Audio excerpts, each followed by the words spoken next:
ಈ ಎಲ್ಲ ಬೆಳವಣಿಗೆ ಹಿಂದೆ ಬೇರೆಯವರಿದ್ದಾರೆ. ಶಿವಮೊಗ್ಗದಲ್ಲಿ ಮಾಜಿ ಡಿಸಿಎಂ ಕೆಎಸ್ ಈಶ್ವರಪ್ಪ ಸ್ಫೋಟಕ ಹೇಳಿಕೆಯನ್ನು ಕೊಟ್ಟಿದ್ದಾರೆ.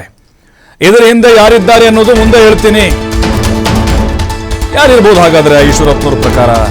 ಕಾಂಗ್ರೆಸ್ನ ಇನ್ನೊಂದು ಬಣ ಇರ್ಬೋದಾ, ಅಥವಾ ಡಿ.ಕೆ. ಶಿವಕುಮಾರ್ ವಿರೋಧಿ ಬಣನ? ಕಾಂಗ್ರೆಸ್ನವರಿಗೆ ಇಲ್ಲದಿರುವಂಥ ಮಾಹಿತಿ ಈಶ್ವರಪ್ಪನವ್ರಿಗಿದೆಯಾ? ಯಾರಿದ್ದಾರೆ ಅದರ ಹಿಂದೆ ಅನ್ನೋದನ್ನು ಮುಂದೆ ಹೇಳ್ತೀವಿ ಅಂತ ಹೇಳಿದ್ದಾರೆ ಅವರು. ಕಾಂಗ್ರೆಸ್ನಲ್ಲಿ ಅತೃಪ್ತ ಆತ್ಮಗಳು ಜಾಸ್ತಿ ಇದ್ದಾವೆ, ಅಂದರೆ ತೃಪ್ತಿ ಇಲ್ಲದೆ ಇರೋರು. ಅವರುಗಳ ಅತೃಪ್ತಿ ರಾಮಲಿಂಗಾರೆಡ್ಡಿ ಮೂಲಕ ಹೊರ ಬಂದಿದೆ ಅಂತ ಈಶ್ವರಪ್ಪ ಹೇಳಿದ್ದಾರೆ. ಕಾಂಗ್ರೆಸ್ನಲ್ಲಿ ಅತೃಪ್ತ ಆತ್ಮಗಳು ತುಂಬ ಜಾಸ್ತಿ ಇದ್ದಾವೆ. ಆ ಅತೃಪ್ತ ಆತ್ಮಗಳ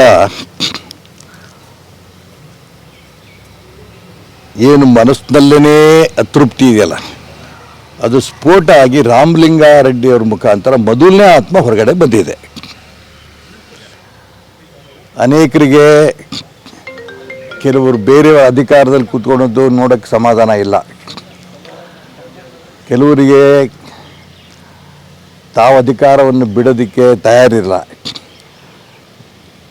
ಈ ಕಾಂಗ್ರೆಸ್ಸಿನ ಈ ಕರ್ನಾಟಕ ರಾಜ್ಯದ ಈಗಿನ ಪರಿಸ್ಥಿತಿ ನೋಡಿದ್ರೆ ಈ ಸರ್ಕಾರ 2 ವರ್ಷ ಖಂಡಿತ ಪೂರ್ಣ ಆಗಲ್ಲ.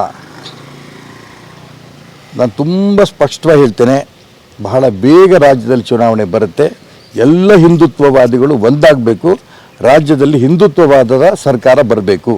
ಇದು ಈ ಒಂದು ರಾಮಲಿಂಗಾರೆಡ್ಡಿಯವರ ರಾಜೀನಾಮೆಯ ಸಂದರ್ಭದಲ್ಲಿ ನಾನು ತುಂಬ ಸ್ಪಷ್ಟವಾಗಿ ರಾಜ್ಯದ ಜನರಿಗೆ ಹೇಳೋಕ್ಕೆ ಇಷ್ಟಪಡ್ತೇನೆ.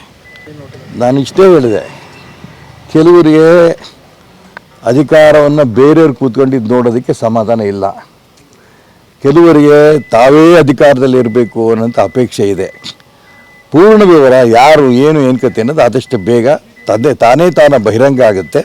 ರಾಮಲಿಂಗಾರೆಡ್ಡಿ ಅವರ ರಾಜೀನಾಮೆ ಕೇವಲ ಅವರೊಬ್ಬರ ತೀರ್ಮಾನ ಇದು ಅಂತ ನನಗೇನು ಅನಿಸಲ್ಲ. ಇನ್ಯಾರು ಇದ್ರ ಹಿಂದಿದ್ದಾರೆ, ಏನು ಕತೆ, ಇದೆಲ್ಲವೂ ಕೂಡ ಆದಷ್ಟು ಬೇಗ ಹೊರಗೆ ಬರುತ್ತೆ. ನಾನು ಕೂಡ ಬಹಿರಂಗವಾಗಿ ಯಾರು ಮುಂದೆ ಇದ್ರ ಹಿಂದಿದ್ದಾರೆ, ಯಾರ್ಯಾರು ಇದರಲ್ಲಿ ಈ ಆಟದಲ್ಲಿದ್ದಾರೆ, ಯಾವ್ಯಾವ ಆತ್ಮಗಳು ಇದಕ್ಕೆ ಬೆಂಬಲ ಕೊಡ್ತಾ ಇದೆ, ಇದನ್ನು ಬಹಿರಂಗವಾಗಿ ನಾನು ಆದಷ್ಟು ಬೇಗ ಒಳಗೆ ಇದನ್ನು ಹೇಳೋಕ್ಕೆ ಇಷ್ಟಪಡ್ತೇನೆ. ಕಾಂಗ್ರೆಸ್ನಲ್ಲಿ ಅತೃಪ್ತ ಆತ್ಮಗಳು ತುಂಬ ಜಾಸ್ತಿ ಇದ್ದಾವೆ. ಆ ಅತೃಪ್ತ ಆತ್ಮಗಳ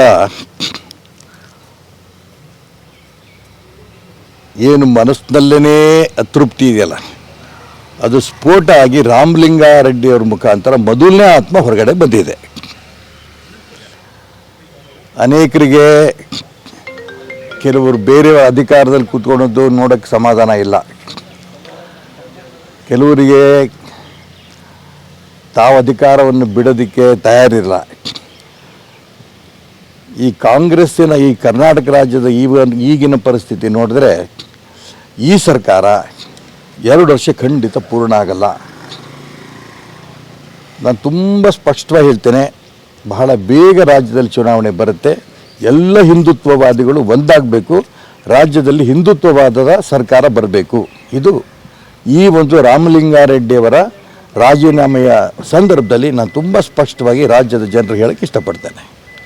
ನಾನು ಇಷ್ಟೇ ಹೇಳಿದೆ, ಕೆಲವರಿಗೆ ಅಧಿಕಾರವನ್ನು ಬೇರೆಯವ್ರು ಕೂತ್ಕೊಂಡಿದ್ದು ನೋಡೋದಕ್ಕೆ ಸಮಾಧಾನ ಇಲ್ಲ. ಕೆಲವರಿಗೆ ತಾವೇ ಅಧಿಕಾರದಲ್ಲಿ ಇರಬೇಕು ಅನ್ನೋಂಥ ಅಪೇಕ್ಷೆ ಇದೆ. ಪೂರ್ಣ ವಿವರ ಯಾರು ಏನು ಕತೆ ಅನ್ನೋದು ಆದಷ್ಟು ಬೇಗ ತಾನೇ ಬಹಿರಂಗ ಆಗುತ್ತೆ. ರಾಮಲಿಂಗಾರೆಡ್ಡಿ ಅವರ ರಾಜೀನಾಮೆ ಕೇವಲ ಅವರೊಬ್ಬರ ತೀರ್ಮಾನ ಇದು ಅಂತ ನನಗೇನು ಅನಿಸಲ್ಲ.